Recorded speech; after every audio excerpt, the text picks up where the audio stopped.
That is occupied, sir. The rooms are all basically the same, however.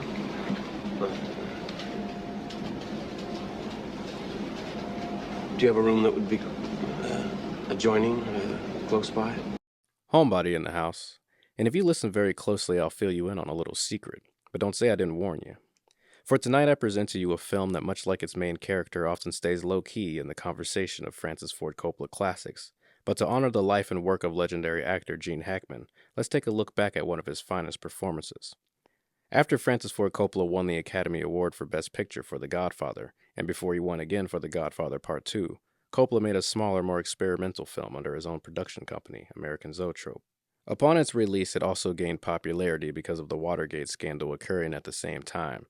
It was only by coincidence that the film's story examines and even displays realistic methods of surveillance, like wiretapping at such a specific time in our nation. What we get is a film that is reflective of those times, and continues to be relevant by being a reminder of the value of our own privacy in an ever-advancing world of surveillance.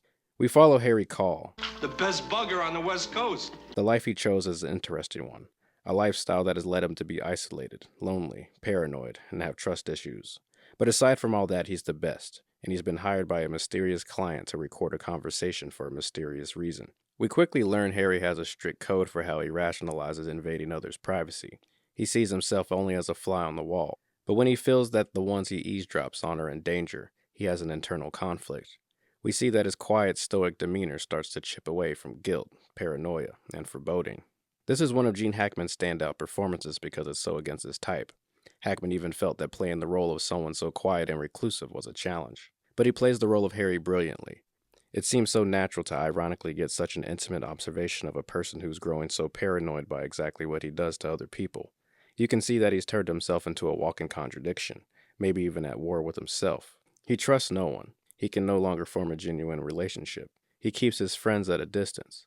It's interesting to see the moments when he does allow himself to express his personality, either when it's around a romantic partner or when he's flexing his skills with his friends to see them admire his secret methods.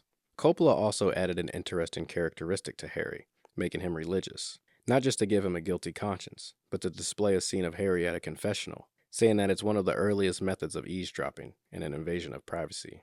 But giving Harry a guilty conscience is so much at the crux of this character's core. The thrills of the film isn't only the potential crimes that are being committed, but the personal unraveling of a character being confronted by his own nature. He believes that he has a code, that he doesn't have any personal stake in the people that he bugs, that he's just good at his job. But having his own code potentially flipped on him as he attempts to do the right thing, it only goes against his own character to reveal himself. It creates a very personal, tight-knit thriller that hinges on morality. The sound design of this film is also a work of genius. Legendary editor Walter Murch took over the lead on designing and editing the sound for the film while Coppola went to go shoot The Godfather Part 2.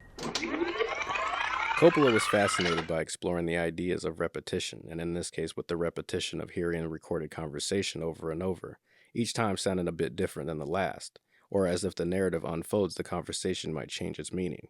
What's really happening and what Harry thinks is happening only gets more confusing as well as more dangerous.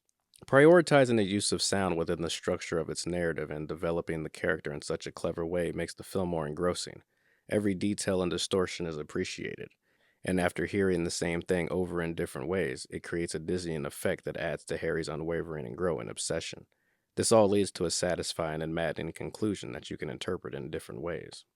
Coppola was curious by exploring the topic of surveillance through the mechanics of filmmaking recording devices, cleverly exploring where the manipulation of making art can also be used nefariously to manipulate a perception of reality. The film always asks if what you think happened is actually what happened.